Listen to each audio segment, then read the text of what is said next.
virus y no tomó las medidas de precaución. Infectó a su familia, a sus amigos, a sus compañeros de trabajo, a quienes van con él en el bus, en la tienda y a todas las personas a su alrededor. Y ellos a su vez propagarán el virus. Ella es María, presentó síntomas de coronavirus y buscó atención médica. Sigue los consejos recomendados y así protege su vida, la de sus seres queridos, evita la propagación y aumenta sus probabilidades de retomar su vida normal. Pedro no tiene síntomas de coronavirus y respeta las medidas de salud aconsejadas por el gobierno, como quedarse en casa, salir solamente para comprar comida o medicinas. Así protege su vida y a su familia. Sé como María y Pedro, protege tu vida y la de los demás. No lo olvides, lávate las manos con frecuencia, mantén una distancia de 2 metros con otras personas, pero sobre todo, quédate en casa. Sembramos futuro. Autorización número 0151. CNE, Elecciones Generales 2021.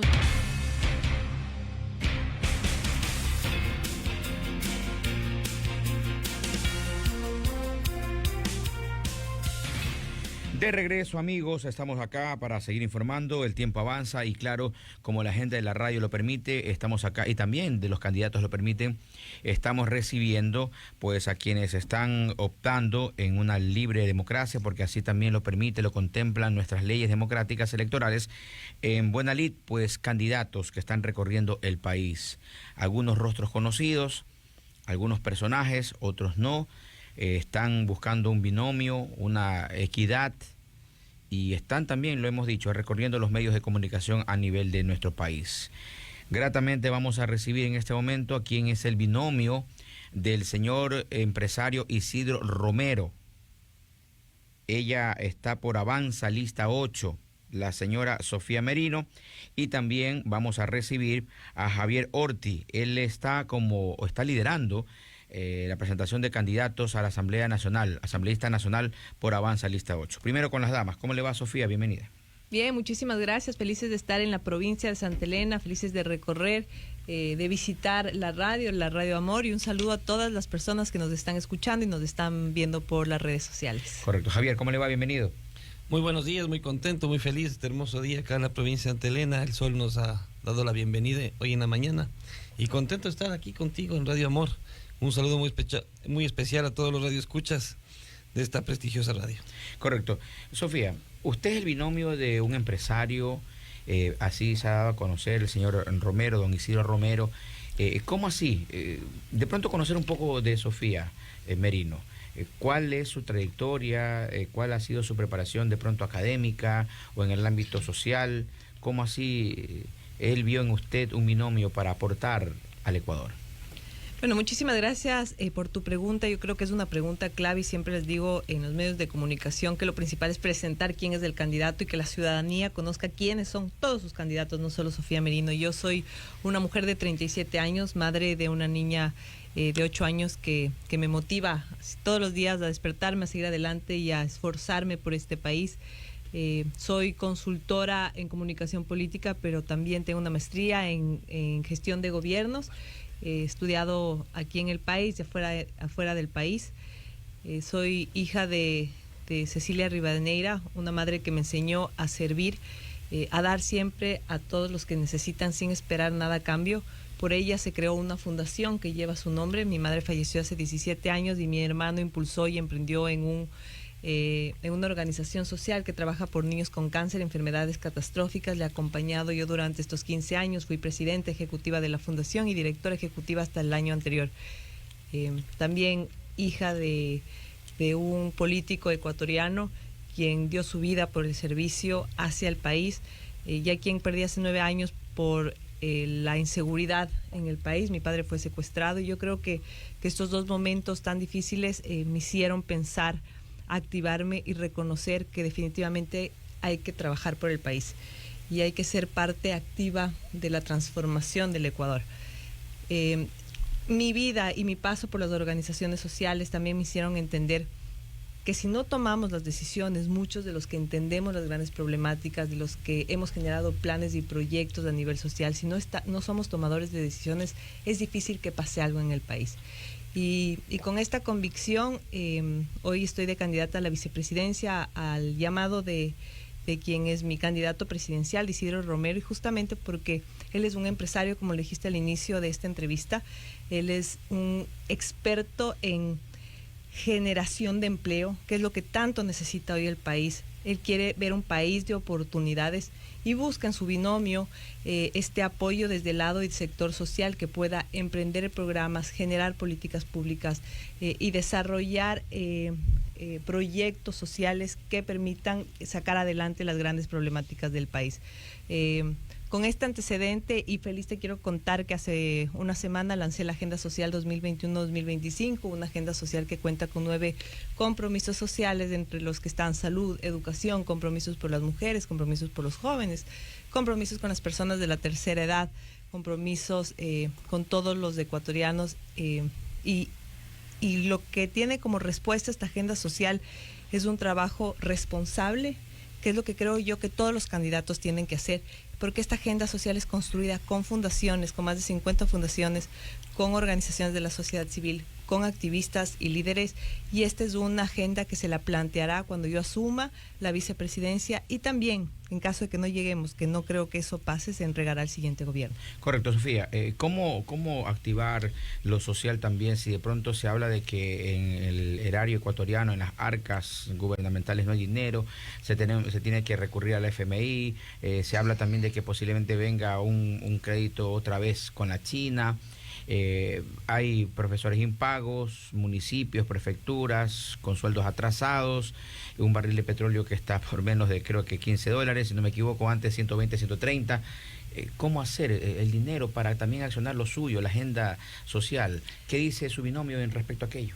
Hay que ir en orden y lo primero es aplicar y generar un proceso en la propuesta que plantea Isidro Romero como candidato a presidente, que es la dinamización económica a través de 8 motores de desarrollo económico.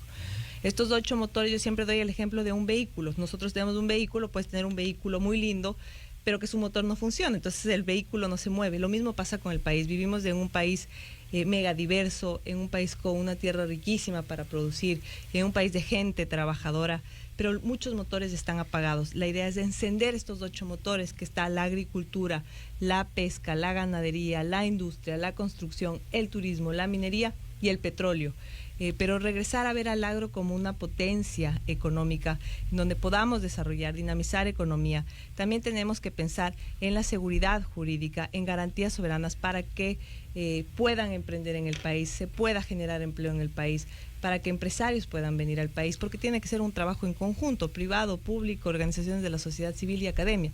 Pero lo primero es eso, desarrollar y dinamizar la economía del país, darles oportunidades a los ecuatorianos para que puedan trabajar. Y con esto, y cuando tú tengas un país en donde el desarrollo económico funcione, donde tengas alianzas estratégicas también con otros países, donde tengas alianzas estratégicas con organizaciones internacionales, en donde permitas que las empresas trabajen, se podrá cumplir con todos los servicios sociales que proponemos como gobierno. ¿Cómo hacer, Sofía? Porque te había comentado de que en las arcas del gobierno no hay plata, hay deuda, se vienen préstamos. ¿Cómo hacer? Porque con el debido respeto, una cosa es tener una empresa y ser en lo privado. Tú haces, contratas, acá en cambio ya en lo público hay parámetros, hay procesos, se están moviendo las leyes en lo que es contratación pública, hay códigos, hay papeleo, tramitología, que eso a veces espanta a las mismas empresas privadas. Exacto, y justamente esta es la visión que tenemos que cambiar como país. Tenemos que regresar a ver el país como una gran empresa. Así lo ha dicho mi binomio Isidro Romero, regresar a verlo como una gran empresa en donde puedes generar miles de fuentes de empleo, en donde puedas administrarla de una manera eficiente, adecuada, en donde no exista tramitología, en donde funcione la tecnología y verlo así, ¿no? Desde lo macro a lo micro, ya no verlo desde el lado político o el lado burocrático, sino todo lo contrario, hay que cambiar la visión de desarrollo del nuevo gobierno. Correcto, Sofía, tú eres mujer, madre, eres hija, hermana, tía, etcétera.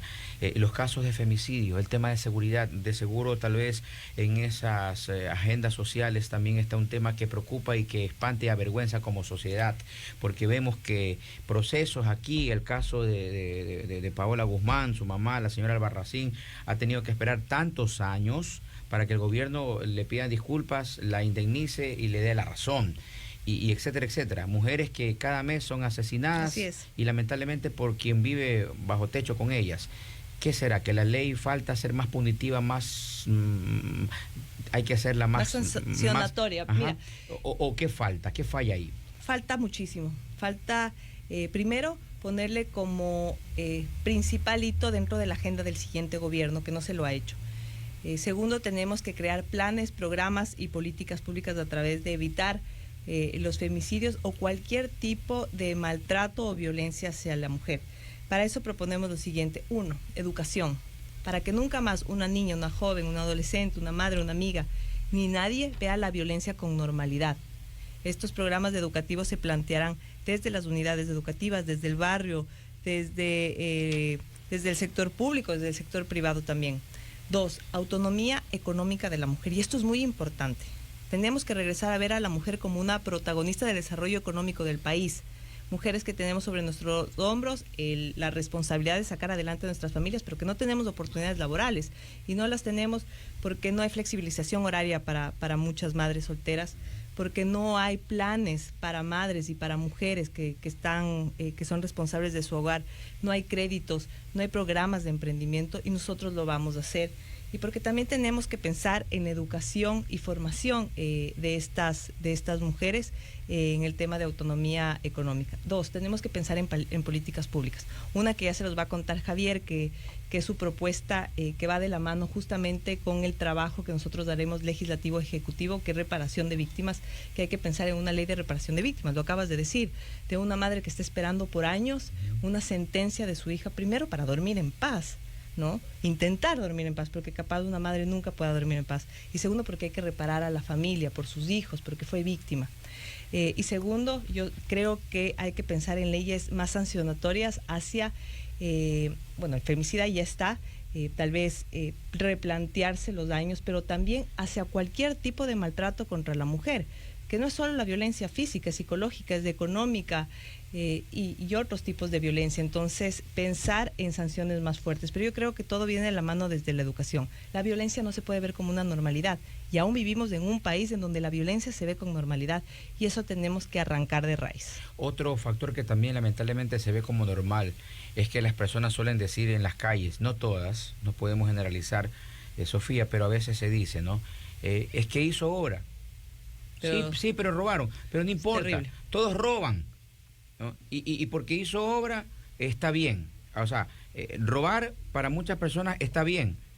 Entonces, y si robó más, no importa porque hizo más. Entonces, vamos justificando esa manera de pensar y eso puede ser contraproducente para el 7 de febrero. Tema corrupción, Sofía, ¿cuál es también tu visión, tu pensamiento? Creo que me faltó en la presentación decirte por qué también estoy aquí, y es porque estoy indignada con tanta corrupción, indignada de ver cómo nos roban hasta con la salud, que el resultado ha sido miles de muertes en la pandemia. Y por esto es una propuesta de gente responsable, de gente que viene desde distintos sectores, Isidro desde el lado empresarial y yo desde el lado social, pero que jamás decimos tachados por un acto de corrupción. Y el Partido Avanza ha abierto las puertas a estos nuevos liderazgos en donde lo que buscamos es transparencia, responsabilidad y ética. Pero lo primero que hay que hacer es decisión, Javier. Lo primero, necesitamos un gobierno que pueda y asuma y tome las decisiones concretas. Y para esto necesitas un presidente que tenga la fortaleza la fortaleza y que pueda tomar la decisión sin que nadie le fuerce a hacer absolutamente nada. Y ese es Isidro Romero. Isidro Romero es quizá la persona más decidida que yo he conocido en lo largo de mi vida, y no porque sea mi candidato presidencial. 2, sanciones duras. Nadie en nuestro gobierno, nadie, ningún empleado público, ni de alto cargo, ni de los cargos más simples o más bajos, podrá robar en nuestro gobierno. Y si lo hace, se irá a la cárcel. Isidro Romero lo ha dicho con mucho énfasis. Si hay que construir más cárceles para los corruptos, se lo hará. Y en las cárceles, una verdadera rehabilitación. Los presos tendrán que ir a trabajar, los presos tendrán que trabajar en la infraestructura vial del país, los presos tendrán que ir a las granjas agrícolas. porque tenemos que pensar en una rehabilitación, ¿verdad? Pero la corrupción también hay que arrancarla de raíz desde la educación. Tenemos que formar a nuestros niños y a nuestros jóvenes en ética y valores, porque no se puede ver como una normalidad como lo acabas de decir. Sofía, ¿de izquierda o de derecha o de centro? Mira, yo soy una socialdemócrata. Yo creo en la justicia, yo creo en las libertades, pero sobre todo creo en eliminar las brechas de desigualdad económica y en donde los que menos tengan, nosotros les podamos brindar más oportunidades. Y en ese camino he estado toda mi vida. Pero más allá de hablar de ideologías, porque siempre lo he dicho en las entrevistas, mientras unos hablamos de izquierda, de derecha, mientras unos dicen que son buenos y otros que son malos, la gente realmente está pasando por una crisis económica y social en sus casas.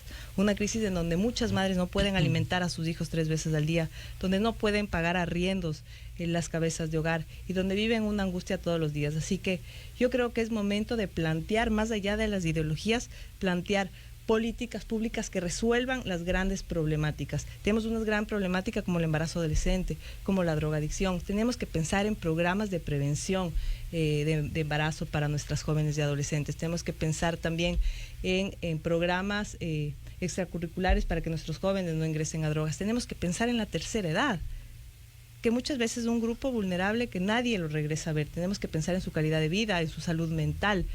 Entonces, yo creo que es momento de dejar las ideologías de un lado y empezar a plantear en base a las grandes problemáticas. Y para eso hay que recorrer, hay que escuchar, hay que hablar con la gente y hay que construir desde la comunidad, desde la sociedad civil, desde las personas de a pie, y ese es el camino que hemos nosotros tomado. Sofía, ¿cuál es si usted llega con el binomio de la mano a Carondelet, con el señor Isidro Romero, cuál va a ser el comportamiento de la relación internacional con Estados Unidos, con los países cercanamente, con Venezuela? ¿Cuál es esta visión también cosmopolita? Yo le pregunto a los candidatos. Mira, nosotros Isidro Romero, de hecho, ha generado algunas alianzas estratégicas ya con algunos países como Singapur, como Europa.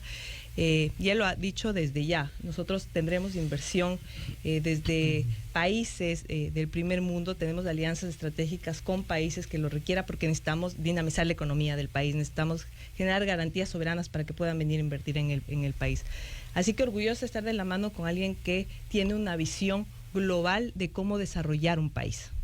Correcto. Amigos, estamos conversando con el binomio de Isidro Romero, Sofía Merino, por la lista Avanza, lista 8, mis amigos. Vamos también a recibir a Javier Orti. Él está como candidato de la Asamblea Nacional por el mismo partido, Avanza, lista 8. Javier, Sofía acaba también de decir algunas situaciones. Entiendo que ella por alguna situación de agenda, de viaje, tiene que ya trasladarse rápidamente. Sin embargo, vamos a continuar la entrevista con usted. Se habla de darle duro a la corrupción, se habla de más penas para los corruptos, se habla también de una reactivación económica de las empresas privadas que lleguen a Ecuador, pero si no hay una seguridad jurídica, si no hay unas leyes a favor, pues esto va a ser un poco difícil. Si usted llega a la Asamblea, ¿cuáles serán las propuestas? Bueno, efectivamente, hoy por hoy es necesario trabajar de la mano con la función ejecutiva independientemente de quién gane la presidencia. Si es Isidro Romero, pues para nosotros será un placer. Si no es él, con el mandatario que llegue, debemos consensuar con el resto de bloques legislativos todo un paquete de reformas que hagan surgir estas dos palabras mágicas que se llaman seguridad jurídica. Para quienes nos escuchan, ¿qué significa seguridad jurídica? Seguridad jurídica significa certezas. Que los inversionistas nacionales y extranjeros sepan al mediano y largo plazo que sus inversiones van a generar rentabilidad y que en el transcurso del camino no van a cambiar las políticas, no van a cambiar las reglas. En tal virtud nosotros estamos proponiendo impulsar un conjunto de reformas que empiezan por el tema de la agricultura. Necesitamos volver a ver el agro. Necesitamos revisar esa ley de fomento agrario, esa ley de desarrollo agrario que no ha sido impulsada desde hace 40 años. Existen más de 200.000 hectáreas improductivas que podrían generar miles de plazas de trabajo. Debemos ir hacia la tecnificación, la capacitación, a la eliminación de los intermediarios a través de la creación de centros de acopio. Debemos ir hacia también el tema de la agroindustria. En definitiva, actualizar e innovar esta ley que lastimosamente un sector que ha estado abandonado los últimos 14 años. Necesitamos entrar al tema del financiamiento. Yo pienso que la reactivación económica inicia desde que los ecuatorianos, sobre todo los emprendedores y empresarios, tienen la facilidad de liquidez para impulsar, ampliar y generar más empleo. Pero ¿qué es lo que está pasando? Lo que hemos identificado es una banca totalmente monopolizada, la banca nacional, manejada a través de ¿qué? De la Junta Bancaria, regulada a través del Código Monetario Bancario. Eso hay que ir a reformar, hay que ir a revisar esa integración, porque es esta Junta Monetaria Bancaria la que fija los parámetros crediticios que hoy por hoy son prácticamente inasequibles para cualquier empresario o emprendedor. Somos un país totalmente dolarizado, pero con tasas de interés sucretizadas. Esa es la realidad. Javier, pero ¿cómo hacerlo si de pronto tú tienes una visión y otros candidatos o en su momento de llegar a la asamblea tienen sus visiones propias, sus propios intereses? ¿Cómo comulgar con ellos? ¿Cómo llegar a una cercana comunión de criterios? Porque una golondrina no hace verano. Definitivamente vamos a entrar a una nueva etapa en la Asamblea Nacional, una Asamblea Nacional totalmente deslegitimada, con índices de credibilidad muy bajos, y eso nos invita no solo a los candidatos, sino a quienes prácticamente podríamos ser parte de la siguiente asamblea, entrar con otro tipo de comportamiento y actitud. Tenemos que entrar con madurez política, sensatez, tenemos que entrar con mucha asertividad y con todo el ánimo de hacer consensos, independientemente de cuál sea nuestra camiseta política. Si no, es imposible.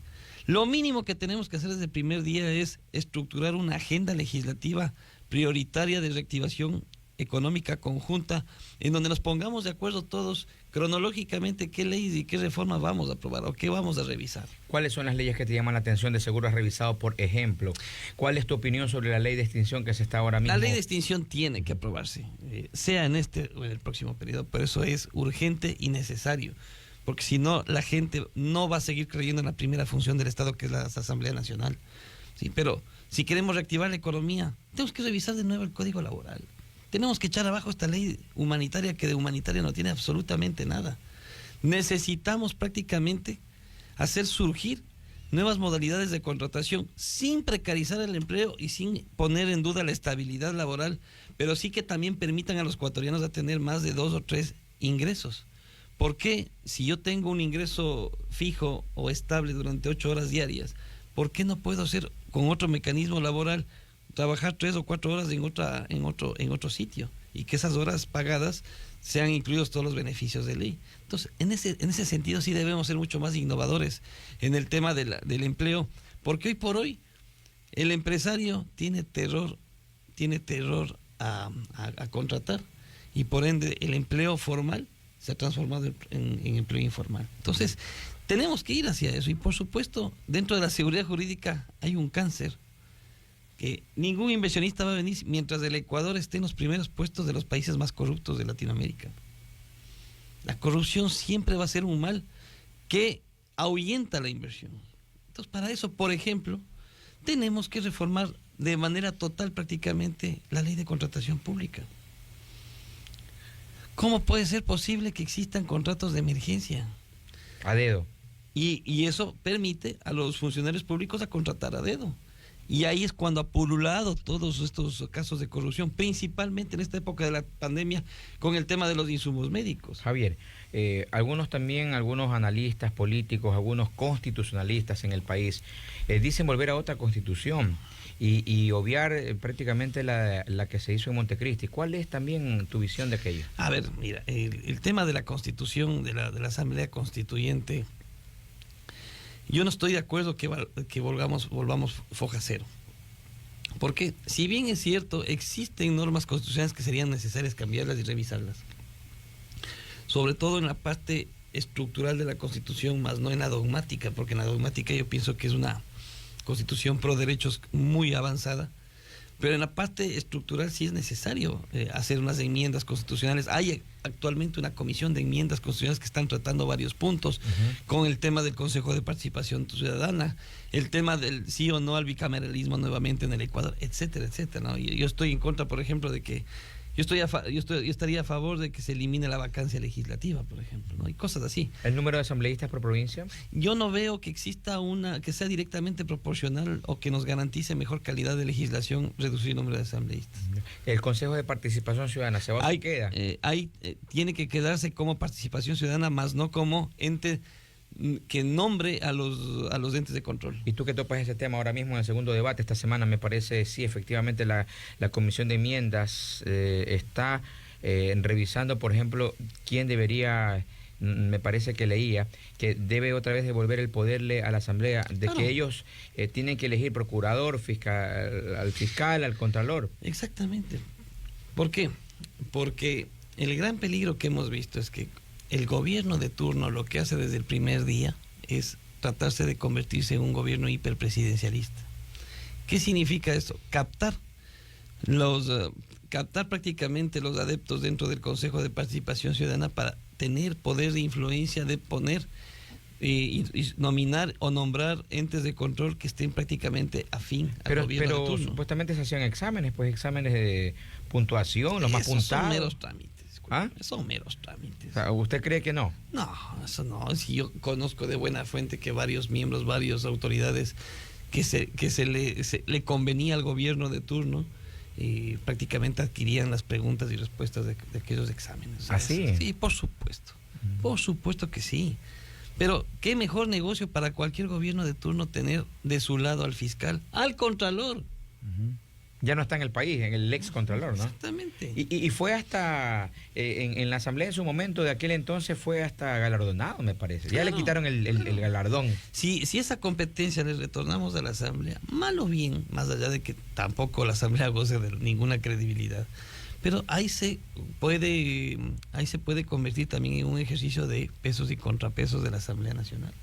Y hemos visto en varios casos, incluida el nombramiento de la actual vicepresidencia de la República, que no necesariamente el que encabeza la terna es el nombrado. Todo depende de esa correlación de fuerzas que exista. Y ella iba a tercera, ¿no? Exactamente. Entonces, yo sí pienso que hay reformas sustanciales que habría que hacerlas de manera constitucional sin entrar al tema de la Asamblea Constituyente, porque ojo con lo que voy a decir. Una cosa es la parte técnica legal y otra cosa es la parte política. ¿A quién le conviene una Asamblea Constituyente? Políticamente hablando. No sé, dígalo usted. Les conviene a los que quieren traer a los corruptos del exterior, pues. Ya, darles indulto. Darles indulto. Para prácticamente. Lo que les interesa no es reformar la Constitución. Lo que les interesa son los plenos poderes. ¿Usted cree, Javier, a su criterio, de que las personas que fueron en el caso Soborno, si a eso se refiere, están bien colocadas las sentencias? Se hablaba que no había pruebas, que no había fondos, que no había pruebas, pero ya está una sentencia. Es más, hay una placa, me parece, en Carondelet, en donde ya se registra unas palabras, unas frases, y están los nombres que deben de estar. ¿Eso fue correcto? Yo pienso que dentro del proceso, y yo lo he revisado algo el proceso, pero dentro de este proceso se ha evidenciado que existió todo un conglomerado de negociaciones para poder financiar campañas electorales con contabilidades paralelas a las oficiales del Consejo Nacional Electoral. Está comprobado. Pero quitémonos la venda de los ojos. Si eso ha sido una práctica no solo del gobierno anterior, de muchos gobiernos de atrás. Por supuesto. O sea, los contratistas le decían, a ver, tú vas a ganar, toma plata y luego me das un contrato. Exacto. Díganme ustedes qué contratista te afloja billete de la campaña a cambio de nada. Claro. O sea, yo prefiero que me colaboren con 100 de estos a que me den un depósito de $50,000 para después, llegando a la asamblea, esté comprometido. Entonces, esas prácticas son las que ir cambiando poco a poco, y por supuesto eso se logra con una nueva asamblea, con una nueva generación de políticos y por supuesto con una nueva forma de pensar. Javier, pero en todo caso a veces hay personas, ciudadanos, que extrañan eso, que extrañan las grandes caravanas, porque antes había abundancia, porque con esa plata se traían shows, espectáculos, grandiosos eventos, masivos eventos. Entonces eso como que a muchas personas creen que alguien decía, como somos más, muchos más, pero ¿de dónde venía la plata? Ese es el problema. ¿De dónde venía la plata? Y acabamos de evidenciar eso. Yo no creo que deberíamos ponernos la venda en los ojos y satanizar y victimizar políticamente a quienes han sido sentenciados. Y para eso están promoviendo asambleas constituyentes. No, vuelvo, insisto, no, bueno, fuera para reformar la Constitución y hacer una más bonita. No, es para tener los plenos poderes. Y me parece que usted se refiere a un candidato que no vamos a mencionar, que dijo inclusive en una cadena Ecuavisa, que para gobernar el Ecuador ellos se van a quedar 20, 30 años. Sí, imagínate. Exactamente. Nuevamente con ese pensamiento retrógrada de perennizarse en el poder. Como lo hizo Cuba en su momento, Sí, ¿no? exactamente. Entonces, el Ecuador ya no está para eso. El Ecuador ya no está para eso definitivamente, como tampoco está, y eso también me lo ratifico, como tampoco está para entregarnos 100% a todas las élites bancarias, a todas las élites económicas que siempre han gobernado este país. Entonces, lastimosamente, vemos a dos candidatos que están punteando en las encuestas y todos saben quiénes son, ¿sí? En teoría en las encuestas, que el uno representa a los resentidos de 10 años anteriores que querían perennizarse en el poder, y el otro representa al actual gobierno. Entonces tenemos que buscar una nueva alternativa. Por eso estamos con Isidro Romero, porque no queremos ser parte de esa polarización política, de esa dicotomía que le ha matado de hambre al país durante 14 años. ¿Usted está convencido de que de llegar el señor Isidro Romero a Carondelet, el Ecuador va a cambiar? Vamos a trabajar en conjunto, porque no es un tema solo de Isidro Romero. Estoy convencido que vamos a hacer un gran trabajo. Se ha constituido un partido político socialdemócrata que siempre estaremos construyendo un buen estado de bienestar que garantice el acceso gratuito y de calidad de servicios básicos públicos, más un empresario productor que le transforma en un estado de bienestar productivo. Y eso es lo que tiene que hacer el Ecuador. Una propuesta mucho más sensata, que vaya más allá de esa dicotomía correísta-anticorreísta que le ha hecho extremadamente daño al Ecuador. Tenemos que regresar a ver a los lados. No puede ser que el Ecuador esté entre un lado y el otro para ver quién se venga más rápido del otro. Yo creo que existimos otras alternativas. Es que eso dejaron, ¿no? Como que ya dejaron en un cheat, ¿no? Si no estás conmigo, estás contra mí. Entonces, si no eres de este color, eres del otro color, del otro bando. Y eso lamentablemente se decía a cada momento, a cada semana. Esa costumbre odiadora, ese discurso con rencor, como que caló. Yo solo les invito a imaginarse un rato lo que significaría el gobierno de cada uno de estos personajes. El gobierno de los que ya pasaron 10 años en el poder, ¿a qué se van a dedicar? 1, a tratar de buscar la impunidad de quienes están sentenciados. 2, a vengarse de los, en teoría, traidores.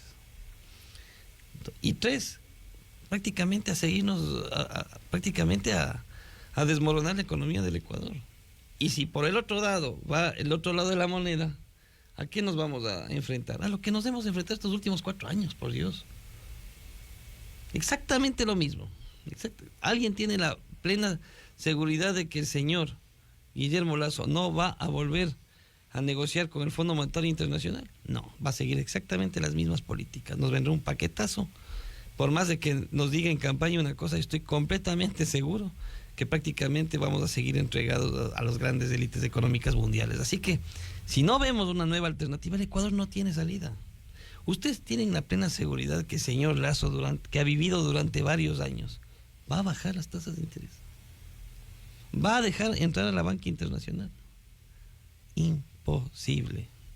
Imposible. A eso nos estamos jugando hoy. Y en la Asamblea Nacional, por supuesto que nos las vamos a jugar, porque va a haber una dispersión, una fragmentación de partidos políticos. Y ahí vamos a tener esa lucha interna para... Como que el electorado, Javier, disculpe la interrupción, se confunde, dice tanto, o sea, jamás en la historia democrática, desde que se regresó a la libre votación, a la democracia en el país, ya 40 años, jamás ha tenido 16 binomios. Exactamente. Va a haber esa dispersión y obviamente con las reformas... Y con la pandemia, que no te puedes acercar. Con la pandemia y todo eso, más las reformas al Código de la Democracia, vamos a tener una dispersión de partidos políticos, bancadas de 5, de 6, no mayores, y por supuesto los dos grandes partidos y movimientos que pasarán a la segunda vuelta con gran representación dentro de la Asamblea. Esa va a ser. Y con ellos hay que lidiar. Con todos hay que lidiar. Con todos yo estoy completamente convencido que prefiero lidiar con 5 partidos a lidiar con un solo partido que gobernó durante 10 años. Recuerden ustedes el periodo 2013 al 2017 con 100 levantamanos. Era imposible, yo trabajaba de asesor en esa época. Era imposible sentarse a dialogar con una bancada de 100 asambleístas que lo único que hacían era tramitar las iniciativas de ley desde el Ejecutivo. Nada más. ¿Queremos eso? Yo prefiero 1000 veces que existan 7 partidos, nos sentemos, ahora sí, de aquí no salimos hasta consensuar una agenda legislativa. Que haya democracia, que haya equilibrio variedad, de fuerzas, equilibrio de fuerzas, que se juega a los pesos y contrapesos. Eso es una verdadera democracia. Váyanse a Europa a ver cómo funcionan los sistemas parlamentarios. Se tiene que sentar a negociar entre organizaciones políticas para las votaciones, para sacar mejores productos. Javier, ¿tú cómo ves también lo que pasó en el Capitolio, Estados Unidos? Esto nos recordaba lo que pasó en octubre de 2019, que personas que porque no estaban de acuerdo con una situación de los combustibles, porque por ahí empezó, se decía que prácticamente se quería sacar al Ejecutivo, que hubieron muchos desmanes, la quema de la Contraloría, es decir, se opacó la libre resistencia que tenemos los ecuatorianos a la violencia. ¿Cuál es también tu visión de aquello? Eso ya tiene una explicación de lo que yo les llamo sociología social, o sea, es psicología social, digamos. La población, por más democracia perfecta o casi perfecta que tenga, cuando siente que ciertos procesos pueden carecer de un poco de legitimidad, pueden reventar de esa manera. Y lo que pasó en Estados Unidos nos da una muestra de que por más democracia perfecta que se nos la venda, tampoco todo el mundo va a estar de acuerdo con las decisiones, ¿no? Entonces, si en Estados Unidos pasa eso, no se diga en países como los nuestros, en donde constantemente la lucha social se sigue armando más, se sigue legitimando más, y por supuesto va a tratar de luchar contra cualquier decisión que afecte principalmente a las economías de la gente que más necesita. Y con eso hay que tener cuidado. Por eso hay que ser totalmente sensatos en este nuevo gobierno, en esta nueva asamblea. Hay que tener otro tipo de visión, tenemos que ser mucho más profesionales. Yo estoy proponiendo, por ejemplo, crear un modelo de gestión por resultados dentro de la asamblea para que tengamos una asamblea mucho más eficiente. O sea, no puede ser posible que existan asambleístas que llegan los martes y se van los jueves. Es lo que está pasando. ¿Y por qué no nos pagan por horas a los asambleístas? Que nos midan por sesión asistida del Pleno, que nos midan por sesión y aportes en las comisiones especializadas, que nos midan por la cantidad y sobre todo la calidad de los proyectos de ley, y que se evidencie cuántas horas un asambleísta le destina a sus funciones. Y si le destina más de 8 horas, entonces más que merecido el sueldo total. Y si es que le destina menos, hay que pagarle menos. ¿De cuándo acá los asambleístas tienen que ganar $5,000 y creerse más que el resto de la gente para trabajar menos? Entonces, yo sí pienso que ya tenemos que entrar a una reflexión mucho más profunda de lo que realmente tiene que significar el ser asambleísta. Correcto. Javier, por favor, en la parte final, indicar a los electores dónde estás, cómo te ubican, tu mensaje, por favor. Bueno, yo soy Javier Orti, tengo mis 41 años de edad, soy doctor en jurisprudencia. Yo estoy en la papeleta de asambleístas nacionales como primer candidato a la asamblea por las listas 8, Partido Avanza. Paradójicamente, a mis 41 años soy de los que abren las listas de asambleístas, soy el más joven, para que vean cómo está la cosa. Y tengan la plena seguridad que tanto mi experiencia como mi preparación la voy a poner 100% en una Asamblea Nacional que hoy por hoy hay que recuperarla, hay que dignificarla, hay que cambiarle prácticamente, hay que lavarle la cara, y para eso estamos quienes representamos una nueva generación de políticos. Así que tengan la plena seguridad que así lo va a hacer, y espero tener la confianza del pueblo ecuatoriano, de mi querida provincia de Santa Elena, para poderles representar de la mejor manera posible. Amigos, hemos conversado con Sofía Merino y también con Javier Orti. Él está liderando la lista de asambleístas nacionales por Avanza, lista 8. Javier, gracias. Muchas gracias.